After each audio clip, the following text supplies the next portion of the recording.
오늘 말씀을 보니까 예수님께서 이제 다시 가브나움으로 들어가셔서 그곳에서 말씀을 가르친 일을 기록을 하고 있습니다. 이제 예수님께서 어느 한 집에 들어가 계신다는 이야기를 듣고는 온 마을 사람들이 다 몰려왔습니다. 그 사람들이 얼마나 다 많이 몰려왔든지 2절 말씀을 보니까 많은 사람이 모여서 문 앞까지도 들어설 자리가 없게 되었다라고 표현을 하고 있어요. 그러니까 너무나 사람이 빽빽하게 모여 들어가지고 문 앞까지 사람이 움직일 틈이 없을 정도로 사람들이 가득 차 있었다라고 말씀을 하고 있는 것입니다. 이때 예수님께서 그들에게 도를 가르치셨다라고 말을 해요. 여기서 말하는 도라는 것은 우리가 뭐 이렇게 길을 가다가 도를 하십니까? 뭐 이렇게 조상의 은덕을 참 많이 받고 계십니다라고 이야기하는 그런 도의 의미가 아니고, 그러니까 이제 헬라어로 보면 로고스라는 단어를 쓰고 있습니다. 로고스라는 단어 우리가 많이 들어서 잘 알고 있죠? 어떤 의미입니까? 로고스는 말씀이라는 뜻을 가지고 있고, 특별히 헬라 철학에서는 우주 만물을 움직이는 어떤 근원적인 원리라는 의미를 가지고 있기도 합니다.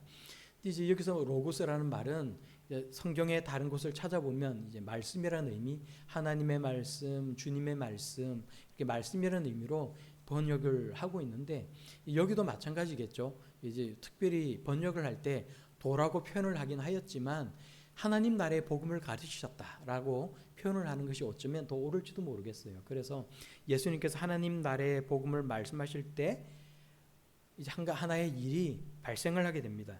어떤 일이 발생을 합니까?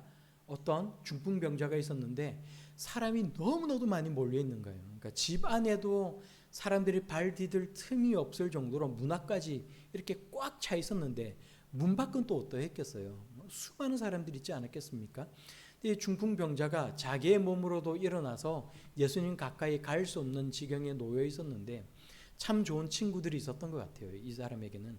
그래서 이 친구들이 오늘 말씀을 보니까 어떻게 이렇게 이제 하나의 요에다 거적에다가 이 사람을 누이고는 내 모퉁이를 잡고, 누가복음에 보면 조금 더 상세하게 나오는데 내 모퉁이를 잡고는 이제 그곳으로 들어가려고 하다가 이게 도무지 불가능한 거예요. 바깥에 있는 사람은 어떻게 그 자리를 비집고 들어간다 하지만 대문을 뚫고 들어갈 수는 없는 거예요. 너무나 많이 사람이 있으니까.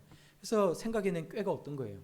지붕으로 올라갈 수 있는, 뭐 제가 이제 잘은 모르겠습니다만은 이 당시에는 지붕으로 올라갈 수 있는 계단이 있고, 그래서 이제 우리가 성경을 보니까 지붕을 뜯었다라고 표현을 하고 있는데, 이제 엄밀히 말하기는 이제 헬라 원어로 보면 지붕을 막 강제로 뜯어냈다는 의미는 아니고, 그러니까 지붕이 말하자면 우리나라 기와장 같이 이렇게 얹혀져 있었던 것 같아요. 그래서 이것을 드러내고 구멍을 내고는 그 속으로 해서 들어갔다라고 표현을 하고 있는 것입니다. 예수님께서 이 사람을 보고는 뭐라고 말씀하십니까? 우리 4절 5절 말씀을 함께 한 목소리로 읽겠습니다. 시작. 무리들 때문에 예수께 데려갈 수 없으므로 그 계신 곳에 지붕을 뜯어 구멍을 내고 중풍병자가 누운 상을 달아내리니 예수께서 그들의 믿음을 보시고 중풍병자에게 이르시되 작은 자야 뇌 죄 사함을 받았느니라 하시니. 중풍병자야 뇌 죄 사함을 받았느니라 예수님께서 말씀하시는데, 오늘 말씀을 보니까 특별히 작은 자야라고 할 때 조금 더 정확한 표현은 아들아 혹은 내 자녀야 라는 의미를 가지고 있다는 거예요. 그러니까 아들아 네 죄 사함을 받았느니라 이렇게 말씀을 하고 있는 것입니다. 참 재밌죠. 이 사람이 이렇게까지, 이 사람과 이 사람 친구들이 이렇게까지 예수님 앞으로 나아간 이유는 뭐겠어요? 이 중풍병자를 고쳐달라고. 근데 예수님께서 이 사람들이 기대한 것, 혹은 이 광경을 보고 있는 사람들이 이 광경을 막 쳐다보면서 기대하는 건 어떤 내용이었겠어요? 예수님께서 이제 다른 사람들에게도 하시는 것처럼 일어나 걸어라, 중풍병아 나아라, 뭐 이런 말씀하시기를 기대했을 텐데, 의외로 예수님께서 하시는 말씀은 아들아 네 죄 사함을 받았느니라 라는 말씀이었다는 것입니다. 여러분 이상하지 않아요? 이 사람의 문제가 무엇이건데, 이 사람의 당면한 가장 시급한 삶의 문제가 무엇인데, 이 사람이 생각하기에는 자신의 중풍병이 고침을 받기 위해 그래서 이 좋은 친구들이 이 사람을 이렇게까지 예수님 앞으로 데려온 것인데, 예수님께서 가장 먼저 하신 말씀은 내 죄 사함을 받았느니라 라는 말씀이었다는 것입니다. 예수님께서는 왜 이렇게 말씀을 하고 계실까? 예수님께서는 왜 이런 말씀을 하고 계실까?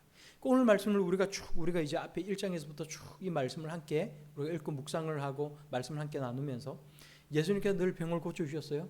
귀신 들린 사람에게서는 그 귀신을 축출해 주셨습니다. 귀신을 쫓아내셨어요. 하나님 나라가 이렇게 확정되어 나가고 마귀의 나라는 이렇게 축소되어 나가는 거예요. 그런데 예수님께서 이 사람을 향해서는 이 병을 고쳐 주신 것이 아니라 내 죄사함을 받았느니라라고 말씀하셨다는 것입니다. 그러니까 우리가 이 말씀을 통해서 생각해 볼 수 있는 겁니다. 예수님께서는 이 말씀 이렇게 이제 하나님 나라의 복음 사역을 시작하실 때 예수님께서는 제일 먼저 외쳤던 말은 뭐예요? 회개하라는 말씀 아닙니까? 회개하라. 하나님 나라가 갖고 왔다. 회개하라는 말씀 아닙니까? 예수님께서 병을 고치시고 하나님 나라의 복음을 가르치시면서 이 사역들을 해 나가실 때 사람을 고치시고 하시는 이 가장 큰 이유가 무엇이라는 거예요? 지금 이 마가가 이 말씀을 통해서 우리들에게 예수 그리스도를 믿고 따르는 우리 예수 그리스도의 제자들에게 무엇을 지금 이야기하고 싶은 거예요? 우리가 예수 그리스도를 믿고 따르는 이 이유가 무엇이냐? 너는 무엇 때문에 예수를 믿고 있느냐? 너는 지금 무엇 때문에 이렇게 나와 하나님 앞에 예배를 드리고 있느냐? 네가 바라는 것이 무엇이냐? 예수님께서 너에게 줄 수 있는 가장 큰 선물이 무엇이냐? 우리가 전하고 있는 것 아닙니까? 그게 뭐라는 거예요? 우리의 죄 사함을 받는 것이라고 말씀하고 있다는 것입니다. 우리가 죄 사함을 받고 하나님 앞으로 나아가는 것, 그것이 예수님께서 이 땅 가운데 전하신 하나님 나라의 복음의 가장 큰 사명이요, 가장 중요한 일이라고 우리에게 말씀하고 있다는 것입니다. 그런데 이렇게 말을 했을 때 사람들이 이 말을 듣고는 어떤 생각을 하는 거예요? 서기관들이 특별히 오늘 이 말씀을 보니까 거기에 앉아서 마음에 생각하기를 막 마음 가운데 이런저런 생각들이 막 들면서 막 골똘히 생각을 하는 거예요. 아니 도대체 이 사람이 무엇이간데, 아니 이 사람이 뭔데 자기가 어떻게 이렇게 말을 할 수 있지? 이건 신성모독이야. 죄를 사할 수 있는 것은 하나님의 권세, 하나님의 권력이고 하나님의 능력인데, 하나님의 권위인데, 아니 이 사람이 무엇인데 네가 죄 사함을 받았다라고 말을 하고 있지? 이런 말을 어떻게 하고 있는 것이지? 막 이런 생각을 막 하고 있는 것입니다. 누가 능히 죄를 사하겠느냐 이야기를 하고 있다는 거예요. 그런데 예수님께서는 이 사람들이 마음속으로 막 이런 생각을 하면서 예수님을 바라보고 있는 것을 아시고는 예수님께서 말씀을 하십니다. 어찌하여 이것을 내 마음에 생각하느냐, 그러면서 말씀하시는 거예요. 9절 10절 말씀을 우리가 다시 한번 한 목소리로 읽겠습니다. 시작. 중풍병자에게 내 죄 사함을 받았느니라 하는 말과 일어나 내 상을 가지고 걸어가라 하는 말 중에서 어느 것이 쉽겠느냐? 그러나 인자가 땅에서 죄를 사하는 권세가 있는 줄을 너희로 알게 하려 하노라 하시고 중풍병자에게 말씀하시되. 아멘. 예수님께서 말씀하시는 거예요. 중풍병자에게 뇌 제사함을 받았느니라 말을 하는 것과 일어나 내 상을 가지고 걸어가라 라고 하는 말 가운데 어느 것이 더 쉽겠느냐? 여러분은 어떻게 생각하십니까? 어떤 것이 더 쉽겠어요? 이게 정말 뭐 중요한 그런 내용은 아닐 수 있는데 제가 여러분에게 한번 묻고 싶은 거예요. 제가 교육 전도사로 사역을 한 이후로 신대원 1학년 때 교육부터 시작해서 제가 교육 전도사로 사역한 이후로 부목사로 있을 때까지 제가 이제 늘 이렇게 설교할 일이 있거나 이렇게 말씀을 나눌 일이 있으면 이 말씀을 가지고 물어봤어요. 오늘 이 사건을 쭉 여러분 함께 보면서 예수님께서 서기관들에게 물으십니다. 중풍병자에게 뇌 제사함을 받았느니라고 말을 하는 것과 일어나 네 자리를 들고 가라라고 걸어가라라고 말을 하는 것 가운데 어느 것이 더 쉽겠느냐? 이제 제가 이 말을 하면서 여러분은 어느 것이 더 쉽다고 생각을 하십니까? 예수님의 말씀은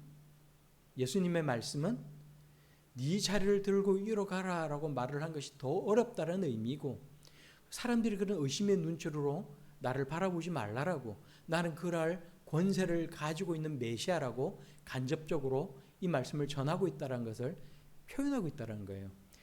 구약 성경에 메시아 때가 되면 어떤 일이 일어난다고요? 죄사함을 받는 일들이 일어난다고 우리에게 말씀하고 있어요. 예레미야서를 보거나 에스겔 말씀을 보거나 혹은 스가랴 말씀을 보거나 미가 말씀을 읽어보면 메시아가 이 땅 가운데 오시면 죄사함 받는 일들이 일어난다고 말씀을 하고 있는 거예요.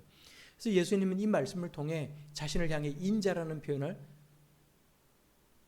쓰고 다니엘서 7장 말씀 13절 14절 말씀에 보면 인자에 관해서 우리들에게 들려주고 있는데 예수님께서는 자신을 가리켜 인자라는 표현을 쓰고 계시고 그래서 이런 일들이 지금 일어나고 있노라고 내가 이 땅 가운데 오는 메시아라고 간접적으로 말씀하고 있다는 것입니다. 그런데 어떤 사람들은 생각할 때 아니 그렇잖아요 여러분. 자기 말하니까 막 아니에요 막 이러면서 막 아니에요 전사님 아니에요 목사님 그러면서 막 저보고 아니 이 말이 어떻게 그 의미입니까? 이 말은 죄사함을 받는 게 더 어려운 일이죠. 아니 예수님은 그런 능력 있는 메시아시고 그리스도 즉 메시아이신데 아니 사람 고치는 게 뭐가 어렵습니까? 지금까지 계속해서 사람을 고쳐 오셨잖아요. 사람을 고치는 일은 예수님만 하신 것이 아니라 예수님의 제자들도 하신 일인데 아니 그렇게 따지면은 죄 사함을 받게 하는 일이 더 어려운 일이죠 라고 말을 하는 사람이 있다는 거예요. 여러분들이 이제 제가 굳이 이런 말씀을 드리는 이유는 이제 설교 시간에 그냥 편안하게만 들으려고 하지 말고 같이 좀 생각을 하면서 같이 이렇게 좀 말씀을 나눌 수 있으면 참 좋겠다는 생각을 하기 때문에 이 말씀을 드리는 것입니다. 여러분 어떻게 생각하십니까? 저 말도 맞을 수도 있고 이 말도 맞을 수는 있어요. 뭐 꼭 이게 중요하다는 말씀을 드리는 것은 아니지만 그런데 여러분 생각을 해보세요. 예수님께서 왜 이런 말씀하십니까? 예수님께서 중풍병자에게 뇌 죄사함을 받았느니라 라고 말씀하셨을 때 사람들이 아니 저 사람이 도대체 뭔데 저런 말을 하지? 신성모독 아니야 저거는. 하나님을 욕되게 하는 것이야. 신성모독의 일이야 라고 생각을 했다는 것입니다. 이때 예수님께서 하시는 말씀은 저 사람이 진짜로 죄사함을 받았는지 안 받았는지는 우리 눈으로 볼 수 없으니까. 여러분 그렇지 않아요? 그런 말은 누구라도 할 수 있지. 다만 돌에 맞아 죽을 각오를 하고 누구든지 할 수는 있죠. 그런데 중풍병자에게 일어나 네 자리를 들어 걸어가라 집으로 돌아가라 라고 이야기를 해서 정말로 이런 기적이 일어난다라면 그건 정말로 놀라운 일 아닙니까? 아무나 할 수 없는 일이라는 거예요. 이거는 정말 이 말하는 사람의 그 권세가 그 능력이 정말로 있는지가 입증되는 일이라는 거예요. 여러분 어떤 제 말이 이해가 되십니까? 그러니까 내 죄사함을 받았느라라는 이 말은 입증될 수가 없어요. 정말 죄사함을 받았는지 죄사함을 받지 못한 저 사람이 사기꾼이라서 저런 말을 하는 것인지 그 자리에 서 있던 이 서기관들의 마음에 생각할 때는 알 수가 없다라는 거예요. 그런데 이 서기관들이 보는 그 눈앞에서 중풍병자에게 일어나 걸어가라 라고 말씀하셔서 이 사람이 정말로 자리에서 일어나서 걸어가는 일이 일어난다라면 이것은 예수님이 하시는 말씀이 정말로 입증되는 것이라는 거예요. 작은 일을 가지고 큰 일을 입증할 수는 없어요. 여러분 그렇지 않아요? 나무젓가락이 있어요. 저는 이 나무젓가락을 이 손으로 딱 쳐가지고 부러뜨릴 수 있습니다 라고 말을 하면서 제가 이것을 입증하기 위해서 기와장 10장을 제가 여러분 눈앞에서 제가 와장창 부서뜨려 보겠습니다. 그러고는 정말로 막 그러고는 기와장 10개를 빡 부러뜨렸어요. 여러분 기와장 10개를 부러뜨렸으니까 여러분 제가 이 나무 한 조각을 이 나무 젓가락 하나를 부러뜨릴 수 있다는 사실을 여러분 믿을 수 있죠? 라고 말을 하면 사람들이 당연하죠. 기와장 10장을 부러뜨렸는데 아니 당연히 나무 젓가락 하나 부러뜨리는 거야. 그게 뭐가 될 수겠어요? 라고 생각을 한다는 거예요. 그러니까 기와장 10개를 부서뜨리는 일이 더 어려운 일이라는 것입니다. 나무 젓가락 하나를 부서뜨리는 일이 더 쉬운 일이라는 거예요. 여러분 제 말이 이해가 되십니까? 네 제사함을 받았느니라라는 이 말씀은 사람들의 눈으로 보고 입증될 수 없는 일이에요. 그러나 예수님께서 이런 놀라운 기적을 일으키시는 것이 눈앞에 목격될 때 그렇구나. 사람으로서는 할 수 없는 저런 기적적인 일들, 구약 성경의 메시아가 하시리라고 예언하신 그 일들을 이 사람이 일으키는 이 사건을 우리 눈으로 목격하게 될 때 이 사람은 메시아가 맞구나. 구약 성경에 말씀하고 있는 그 일이 지금 이루어지고 있는 것이구나라는 것을 사람들이 믿을 수가 있다는 것입니다. 근데 반대로 생각해서 여러분 저는 기와장 10개를 여러분 다 이걸 기압 쪽은 팍 부서뜨릴 수 있습니다. 여러분 그런데 제가 그것을 입증하기 위해서 나무 젓가락 하나를 여러분들이 보는 눈앞에서 제가 그것을 부서뜨려 놓겠습니다. 그러고는 그걸 부서뜨린다고 여러분 생각해 보세요. 아니 나무 젓가락 하나 부서뜨리는 건 나도 할 수 있어. 근데 그렇다고 해서 어떻게 기와장 10장을 그렇게 깨울 수 있단 말이야. 생각한다는 거예요. 그러니까 여러분 어떤 거예요?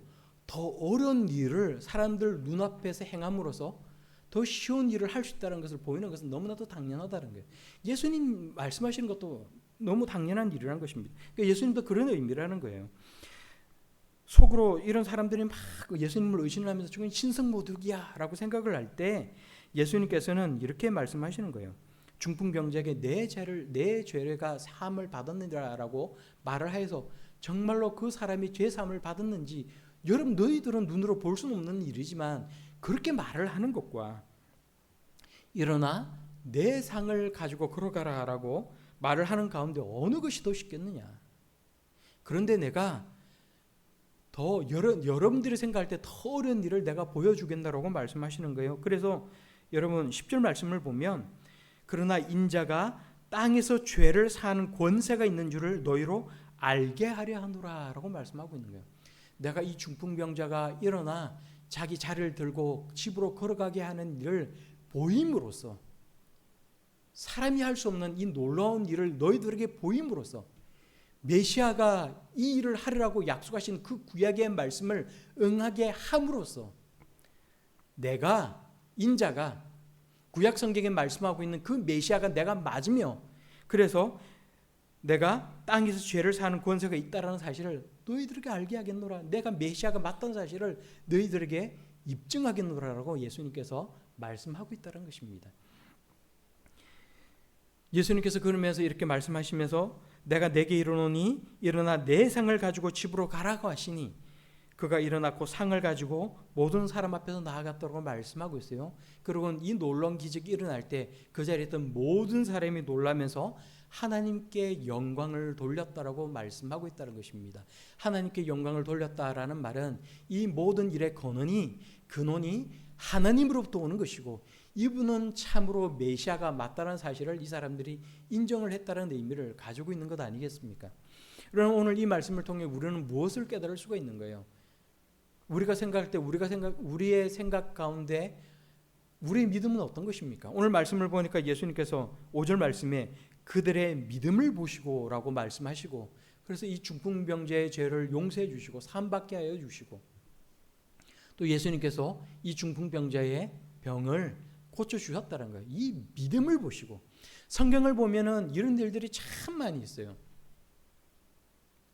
그냥 그 사람 마음속에 있는 그 믿음을 예수님께서 바라보시고는 왜냐하면 예수님은 그 사람의 마음을 보시고 중심을 보시는 분이시니까 그래서 그 중심을 보시고는 병을 고쳐주셨다라고 말씀하고 있는 것이 아니라 오늘 이 우리가 보는 이 성경 본문 말씀에만 나오는 말씀 외에도 우리가 계속해서 마가복음을 보거나 성경의 다른 부분을 읽어보면 어떤 내용이 나와요? 누군가가 예수님께서는 우리가 가지고 있는 병을 고쳐주실 뿐만이 아니라 귀신을 쫓아내어 주실 뿐만이 아니라 예수님께서는 구약에 약속하신 그 메시아가 맞을 것인데 참으로 그 메시아가 맞다라고 우리는 생각하는데 나는 생각을 하는데 그렇다면 내가 지금 이 자리에 앉아서 예수님 나를 고쳐주옵소서 내 딸을 고쳐주옵소서 내 아들을 고쳐주옵소서 이야기를 하면 내 삶의 이 고난의 문제를 해결해 주십시오라고 말을 하면 그저 말만 하면 믿기만 하면 그냥 고쳐주셨다라고 성경은 말씀하고 있지는 않다라는 거예요. 여러분 오늘 말씀을 자세히 잘 보십시오. 예수님께서 그들의 믿음을 보시고라고 말씀하시는 이 말씀은 그 믿음을 가지고 예수님 앞으로 나오는 행동하는 믿음을 가졌다라는 거예요. 그런데 이 행동하는 믿음은 무엇 때문에 더욱더 빛이 나요? 무엇 때문에 더 이 믿음이 증명되고 있어요? 장애가 있기 때문에 사람들이 너무나도 그 집에 가득 차 있고 둘러싸고 있어서 예수님 앞으로 나아갈 수 없는 장애가 놓여 있었는데 불구하고 그냥 그저 물러서거나 혹은 둘러싸여 있는 사람들 밖에 서서 예수님 나를 고쳐주옵소서라고 이야기를 한 것이 아니라 그 장애를 뚫고 예수님 앞으로 나아갔다는 것입니다. 우리는 믿음 생활을 하면서 그런 일들이 참 많이 있어요. 주님 저를 도와주옵소서 기도를 했는데 우리의 삶의 문제가 해결되지 않습니다. 그럴 때 예수님 왜 내 삶의 문제를 해결해 주시지 아니하시지? 너희가 내 이름으로 하나님께 기도하면 하나님께서 응답해 주실 것이라고 기도를 들어주실 것이라고 예수님께서 말씀하셨는데 왜 들어주시지 아니하시지? 우리는 그렇게 생각하고 때로는 쉽게 지치거나 마음 가운데 불신으로 가득 찰 때가 많이 있더라는 거예요. 오늘 말씀을 보니까 이 사람은 그렇지 않았다는 것입니다. 예수님께서 귀하게 보시는 믿음은 그런 믿음이 아니라는 사실을 우리들에게 들려주고 있다는 거예요. 예수님께서 귀하게 보시는 믿음은 어떤 믿음입니까? 장애가 있을 때 그럼에도 불구하고 그 장애를 넘어 하나님 앞으로 나아가는 믿음, 흔들리지 아니하고 깊게 신뢰하며 하나님 앞으로 나아가는 믿음. 우리도 때로는 세상을 살아가다가 우리가 하나님 앞에 기도하는 일들이 이루어지지 않을 때가 많이 있습니다. 여러분 그럴 때 하나님을 의심하지 않습니까? 내가 하나님 앞에 기도할 때 그것이 응답되지 않을 때는 하나님의 뜻이 다른 곳에 있을 수도 있다라는 그런 생각을 가지고 하나님의 뜻을 알게 해달라고, 하나님의 생각과 나의 생각이 다르다면 하나님 제 생각이 하나님의 뜻 앞에 굴복할 수 있도록 저를 도와달라고 그렇게 하나님 앞에 기도하기보다는 하나님을 의심하고 하나님의 사랑을 의심하고 믿음이 흔들릴 때가 많이 있지는 않은지 우리 자신의 모습들을 돌아볼 수 있길 바랍니다. 하나님께서 귀하게 보시는 믿음은 장애를 넘어서는 믿음이에요. 하나님을 신뢰하며 나아가는 믿음이라는 것입니다. 여러분 우리에게도 그런 귀한 믿음이 있기를 바랍니다. 또 예수님께서 귀하게 보시는 믿음은 어떤 믿음이에요? 오늘 성경 말씀을 보니까 예수님께서 귀하게 보시는 이 믿음은 어떤 믿음이에요? 예수님께서 이 사람들을 보실 때 우리가 보니까 3절 말씀에 사람들이 한 중풍병자를 네 사람에게 메어가지고 예수께로 올 때라고 할 때 이제 예수님께서 이 사람들의 믿음을 보시고 라고 할 때 그들의 믿음을 보시고 라고 말씀하고 있다는 거예요. 5절에 예수께서 그들의 믿음을 보시고 중풍병자에게 이르시되 작은 자야 네 제사함을 받았느니라 예수님께서 말씀하신다는 것입니다. 그들의 믿음을 보시고, 여기는 누구의 믿음이겠어요? 중풍병자를 메고 온 그 네 사람의 믿음? 혹은 중풍병자의 믿음? 오늘 성경 말씀은 우리들에게 자세하게 들려주고 있지는 않지만 그러나 예수님께서 소자야 아들아 네 제사함을 받았느니라 라고 하는 이 말씀을 통해서 우리가 어떤 생각을 해볼 수 있어요? 이 중풍병자가 믿음이 있었다는 것입니다. 중풍병자의 믿음을 칭찬하셨다는 거예요. 그런데 중풍병자의 믿음만을 칭찬하신 것이 아닙니다. 그들의 믿음을 보셨다라고 말씀하고 있다는 거예요. 그러니까 이 중풍병자를 메고 온 이 네 사람의 믿음도 예수님께서 보셨고 그들의 믿음을 다 귀하게 보셨다는 것입니다. 아니 중풍병자는 그런 믿음 가질 수 있습니다. 내 삶에 당장 삶에 어려운 문제들이 있기 때문에 더 간절할 수 있어요. 그런데 이 중풍병자뿐만이 아니라 이 사람을 메고 온 네 사람에게도 이러한 믿음이 있었다는 것입니다. 이런 믿음은 어떤 믿음이에요? 내 삶에 문제가 있을 때 나만 하나님 앞에 내 삶의 문제를 해결받고자 하는 것이 아니란 거예요. 하나님은 나만 고치실 뿐만이 아니라 다른 사람도 나를 사랑하시는 것처럼 다른 사람도 사랑하시고 그래서 그 사람도 고쳐주시기를 기도할 수 있는 믿음, 우리가 하나님 앞에 함께 신앙생활에 나아가는 우리 믿음의 공동체라는 그 마음을 가지고 나가는 그 믿음을 귀하게 보신다는 것입니다. 내 가운데 아픈 자가 있느냐 그를 위하여 기도할 것이요. 성경은 우리에게 말씀하고 있어요.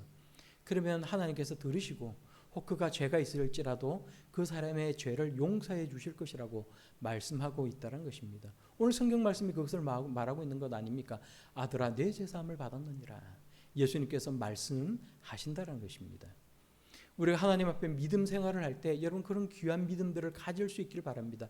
이기적인 믿음, 나만 아는 믿음, 나 혼자 잘 살면 되지 이 생각에 머물러 있는 믿음이 아니라 우리는 하나의 믿음의 공동체를 이루며 살아가는 사람들이고 예수님은 교회 가운데 역사하신다는 것입니다. 교회의 주인 되신다는 거예요. 바른 믿음을 가지고 하나님 앞에 살아갈 수 있는 우리 하나님의 자녀들이 다 될 수 있길 바랍니다. 저는 이제 마지막으로 이런 말씀만 드리고 싶어요. 왜 예수님께서는 오늘 우리 성경 말씀을 보니까 자신을 향하여 인자라는 표현을 쓰고 계실까?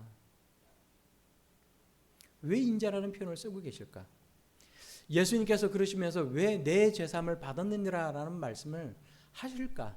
라고 생각해 볼 때 하나는 말씀드렸어요. 왜냐하면 예수님은 이 사역이 가장 중요한 사역이기 때문에, 그리고 마가가 그래서 이것을 이렇게 드러내게 우리들에게 들려주고 있노라고 말씀을 드렸습니다. 내 제사함을 받았느니라라고 우리가 함께 이 말씀을 깊이 묵상해 볼 때 이 말씀은 또 어떤 의미를 가지고 있어요. 내 제사함을 받았느니라라는 말은 예수님께서는 그런 능력을 가지고 계신 분이시고 또 예수님은 그런 메시아라는 그 사실을 우리들에게 들려주고 있다는 거예요. 그런데 이렇게 예수님은 계속해서 간접적으로 자신이 메시아이심을 이렇게 계속해서 사람들에게 말씀을 하고 계시면서 왜 직접적으로는 자신이 메시아라는 사실을 말씀하고 있지 않으실까? 여러분 그렇지 않아요? 귀신이 쫓겨나갈 때 막 예수님 나는 당신이 누구인지를 압니다 라고 말을 할 때 예수께서는 잠잠하라, 예수님께서 잠잠하라 라고 말씀하시는 것을 허락하지 아니하셨다는 것입니다. 예수님은 드러내게 이렇게 내가 메시아라고 말씀하시면 되는데도 불구하고 예수님께서는 자신을 향해 인자라는 애매한 표현을 쓰고 계신다는 거예요. 그래서 많은 신학자들이 여기서 나오는 이 인자라는 표현을 가지고는 막 싸웁니다. 여기서 말하는 이 인자라는 것이 어떤 의미를 가지고 있을까? 인자라는 말은 그냥 나라는 표현을 이렇게 둘러서 그냥 이렇게 하고 있는 것이다. 그냥 나라는 말을 인자라고 말하고 있을 뿐이다 라고 말하는 사람도 있고, 또 어떤 사람은 이 인자라는 말은 시편 말씀을 보면 그냥 사람을 향해서 인자라고 말하고 있는 것 아니냐. 그러니까 예수님은 자신을 향해 사람이라고 말을 하고 있는 것이다. 나는 하나님이 아니라 나는 사람이라고 말을 하고 있는 것이다. 혹은 성경을 보면 선지자를 향해서 인자라는 표현을 쓰고 있기 때문에 예수님께서는 자신을 선지자라고 말씀을 하고 있는 것이다. 그렇게 하나님께로부터 보냄을 받은 자라고 표현하고 있을 뿐이다라고 말을 하는 사람도 있다는 것입니다. 그런데 성경을 보면 분명히 다니엘서 7장의 말씀을 보면 여러분 그런 거거든요.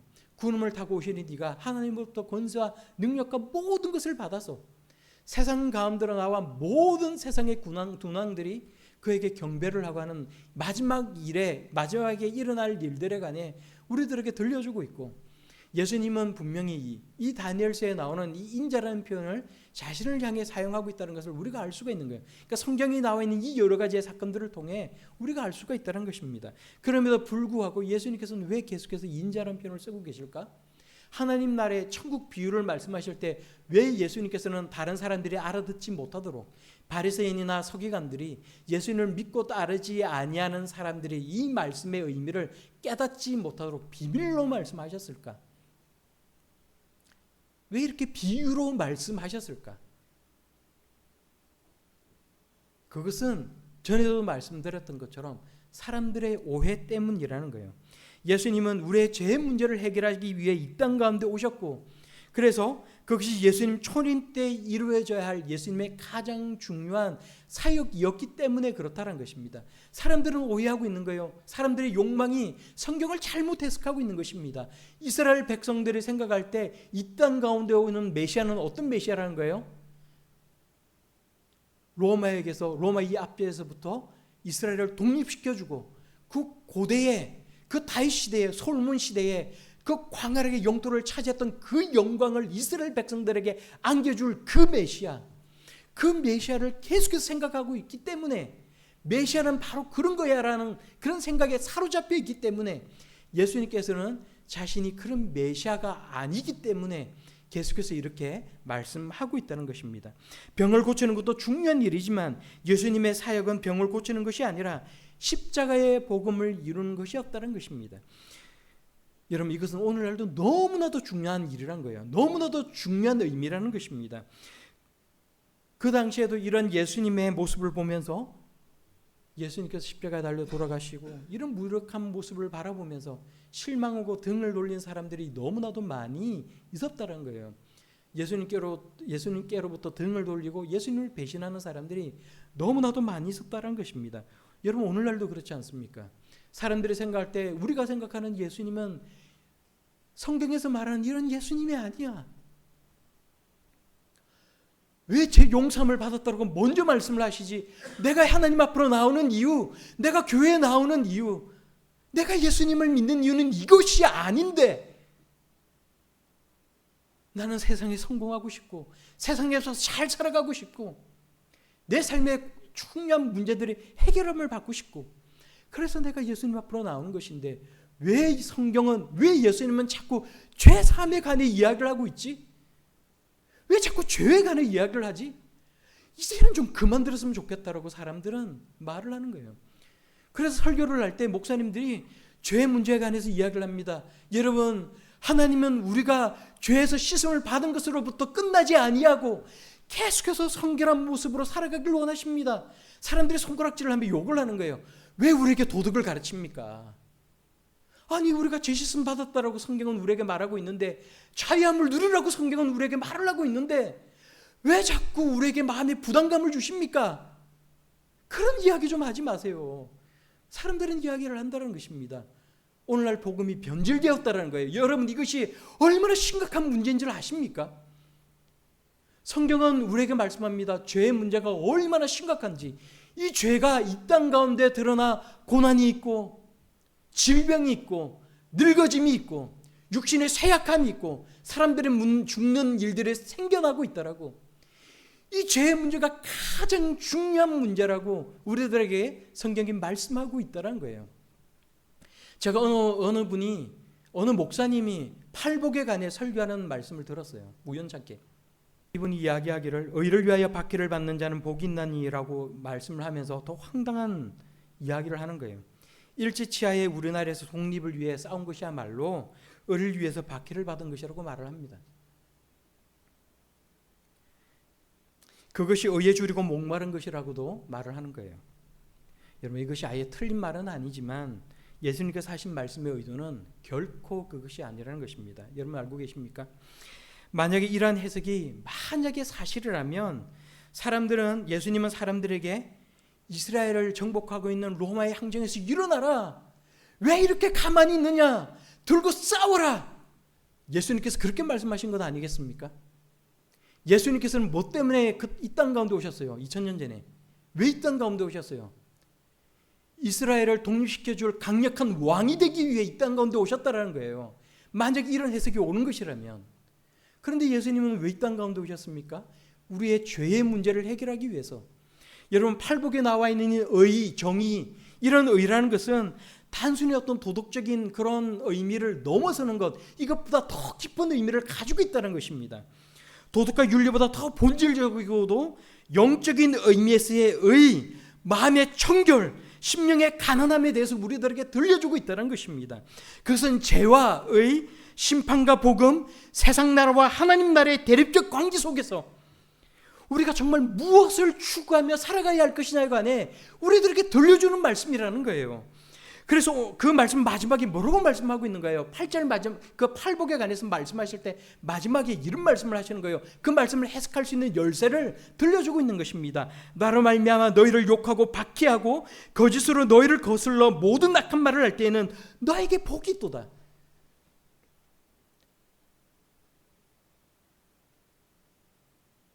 성경을 읽을 때 여러분, 예수님께서 우리들에게 정말 무엇을 말씀하고 있는지, 성경이 우리들에게 무엇을 말씀하고 있는지를 깊이 깨닫고 그 말씀을 따라 살아갈 수 있는 그런 저와 여러분들이 다 될 수 있기를 바랍니다. 오늘 말씀도 마찬가지 아니에요? 예수님은 훌륭한 의사가 되기 위해 이 땅 가운데 오신 것이 아닙니다. 이스라엘에게 자유를 주기 위한 강력한 왕이 되기 위해 이 땅 가운데 오신 것이 아닙니다. 가난한 사람들에게 부를 안겨주는 사업가가 되기 위해 이 땅 가운데 오신 것이 아니라는 것입니다. 예수님께서 이 땅 가운데 오신 가장 강력한 이유, 가장 중요한 이유는 십자가의 복음을 이루시고 하나님 나라의 복음을 전하기 위해 이 땅 가운데 오셨다는 거예요. 깨어진 하나님과의 관계를 회복시켜 주시고 하나님께 위로를 얻고 하나님께 긍휼함을 얻게 하시고 하나님을 볼 수 있도록 하기 위해 이 땅 가운데 오셨다는 것입니다. 여러분, 그러기 위해 우리에게 무엇이 해결되어야 되는 것입니까?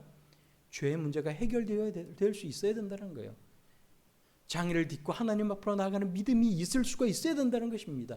예수님 믿으면 구원받는 것 아닙니까? 여러분, 맞습니다. 그러나 구원받는데 그칠 것이 아니라 우리는 끊임없이 성화를 이루며 살아갈 수 있어야 된다는 것입니다. 끊임없이 하나님 앞에 거룩한 삶을 살아가기 위해 노력할 수가 있어야 된다는 것입니다. 그 가운데서 날마다 하나님과 깊이 교제하고 그 교제를 즐기며 살아갈 수 있는 하나님의 사람들이 될 수 있어야 된다는 거예요. 복 있는 사람은 어떤 사람이라고요? 하나님의 말씀을 묵상하는 사람, 주야로 율법을 묵상하는 자라고 말할 때 그 율법이라는 단어는 여러분 그 말의 본래적인 히브리어 의미는 가르침이라는 의미를 가지고 있어요. 복 있는 사람은 하나님의 가르침을 날마다 묵상하는 사람이라고 성경이 우리에게 말씀하고 있는 것이고, 그 하나님의 가르침은 어떤 거예요? 히브리서 1장의 말씀을 보면 옛적에는 선지자를 통해 하나님께서 말씀하셨지만, 그러나 오늘날 세상의 마지막 이때에는 하나님의 아들을 통해 직접 말씀하신다라고 우리에게 들려주고 있는 것입니다. 그 직접 하시는 그 말씀이 무엇입니까? 내 죄사함을 받았느니라. 세상을 살아가며 우리의 죄의 문제가 가장 중요한 문제라고 말씀하고 있다는 것입니다. 여러분, 그러므로 날마다 하나님 앞에 가까이 나아갈 수 있는 하나님의 자녀들이 다 될 수 있길 바랍니다. 우리의 삶의 고난, 우리의 어떤 질병이, 모든 것이 우리의 죄 때문에 오는 것은 분명히 아니지만, 성경은 그것을 우리에게 정확하게 가르쳐주고 있지만, 그러나 우리의 삶에 고난이 찾아올 때, 우리에게 어떤 질병이 찾아올 때, 하나님과의 관계가 멀어졌다는 생각이 들 때, 여러분 하나님 앞에 죄를 회개하고 하나님과의 좋은 관계를 이루며 살아갈 수 있는 그런 저와 여러분들이 다 되기를 바랍니다. 날마다 하나님과 가까워져서, 그래서 우리가 하나님 앞에 기도할 때 내가 여기 있다 내 사랑하는 아들아, 내 사랑하는 딸아, 하나님의 귀한 음성 들으며 마음의 감동을 얻고 살아갈 수 있는 그런 저와 여러분들이 다 될 수 있기를 예수님 이름으로 축원합니다.